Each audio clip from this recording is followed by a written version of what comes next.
Hi, this is Matt Tucker, and thanks for stopping by to listen to my thoughts about two powerful accelerators startups wrongly think they just don't need yet. If we've just met or don't know each other well, you want to know more about me, I'd suggest you find the video that covers that on this site. The nutshell, however, is that I've helped companies from large global organizations down to startups launch or grow products in the medtech space. At this point, I think I'm up to about 30 different products in all. What I've learned working with startups in particular and helping them launch new and innovative devices, diagnostics, or digital therapeutics is that there's a razor thin line between success and failure. I've also seen something that many people just don't understand about startups in medtech in particular. Everyone knows that there is a lot of hard work and effort poured into any new company. That holds true in medtech, of course, but there is something that is much more unique to medtech that doesn't happen in other startups. That's the emotion and passion of the founders. In medtech, I've just found that the success and failure ratio is very different. The most passionate founders have more of a personal connection to these devices and products. It's the founder with a new device that would have helped his child manage their disease, or it's the researcher who watched a parent struggle when they were a kid. Sometimes it's a surgeon who's just been frustrated with a procedure and has created a new device to solve a problem that he sees and experiences every day. And this emotional connection to the innovations means that that risk-reward ratio it's just different. It's not just the risk and reward tied to financial results or an exit, and it's not just the risk-taking that comes with accepting angel or venture money or your investors not being able to get it back. There's just more at stake. I've seen the commitment and dedication, but I've also heard the stories and how much pressure founders place on themselves to change how care is delivered for the better.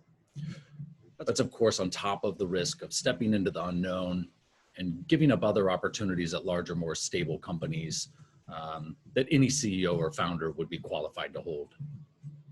To most founders, it just comes down to this: their connection to their product, the patients, and the providers they're trying to help. To them, failure is just not an option.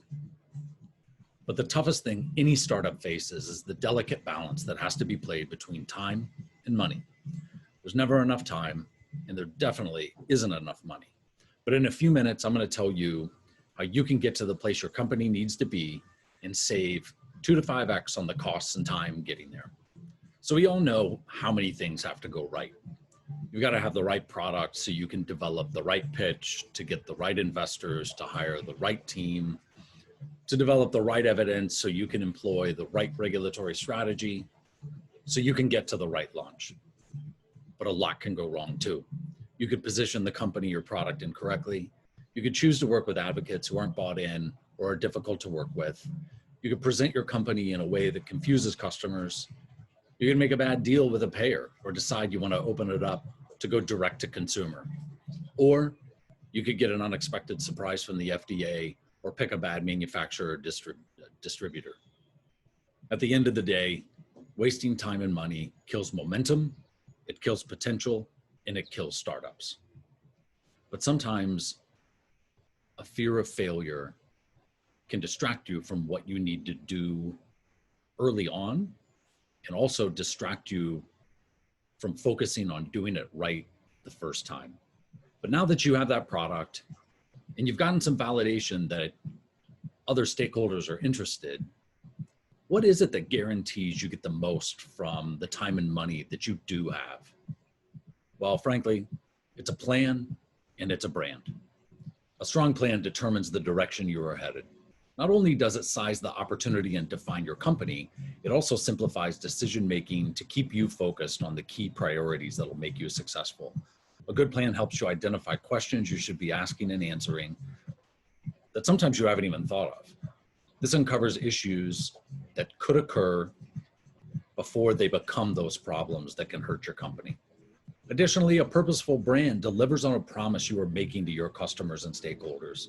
It conveys the conviction of your big idea while at the same time reinforcing your credibility.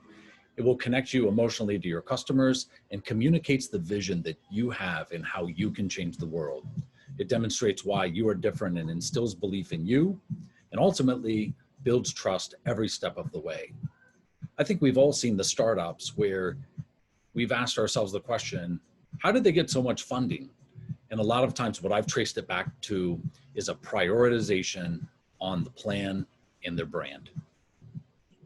So over the course of 20 years in medtech, I've seen startup leaders believe they don't need to do these activities early. They pour money into product development and into regulatory strategies and studies, and they'll put clinical advisors and advocates on retainer and burn through money.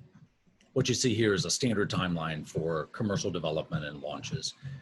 And what I've highlighted in the green boxes is when planning, branding is done in an ad hoc sort of way and way too late in the process. What happens is that you end up repeating it over and over because you didn't invest the time, effort, and energy to do it right the first time. It just burns money and it just burns time.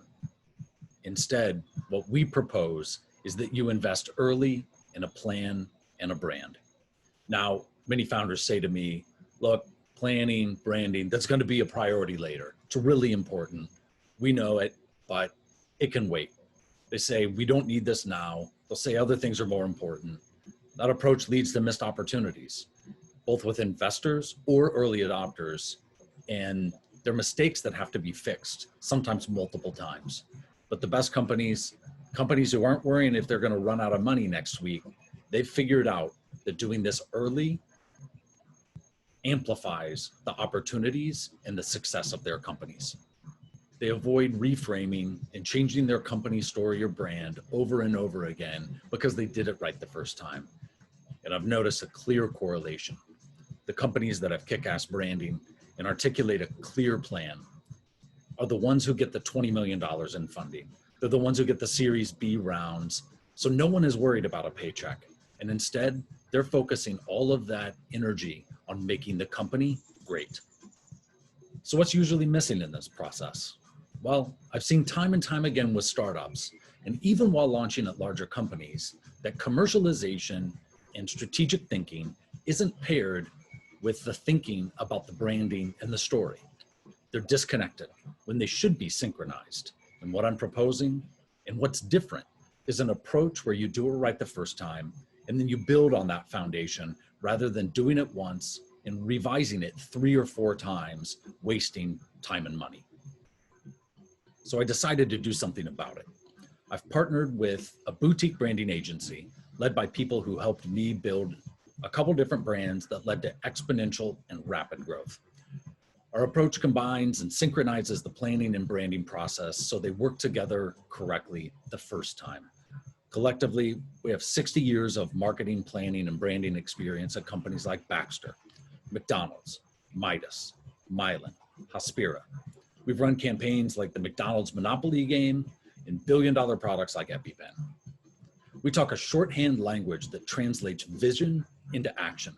And because of that shorthand and our efficient approach, the assets you get from engaging us will be double in number and 2 to 5x less cost than other agencies. The secret is that we've done this so many times, we know exactly what questions to ask, and we have frameworks to communicate your plan and story more effectively than anyone else. Every engagement gets a comprehensive plan. The contents of the plan has been something that I've honed over 20 years of launching products at Baxter, Mylan, Highmark Health, and at nearly 10 startups. It'll answer a lot of questions, but as many questions that it answers, it's also going to establish questions that need to be answered. And this is the key to a successful launch. Identifying what those questions are, establishing that you don't know the answer, and developing a tactical plan to go get those answers is really important, and very often is the difference between a successful or failed launch.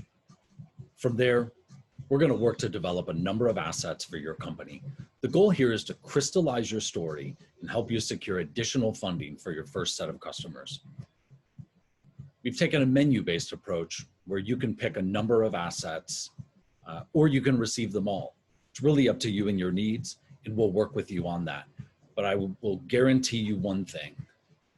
It's going to save you 2 to 5 times the amount, give you a plan that other agencies just flat out don't even include or even know how to do.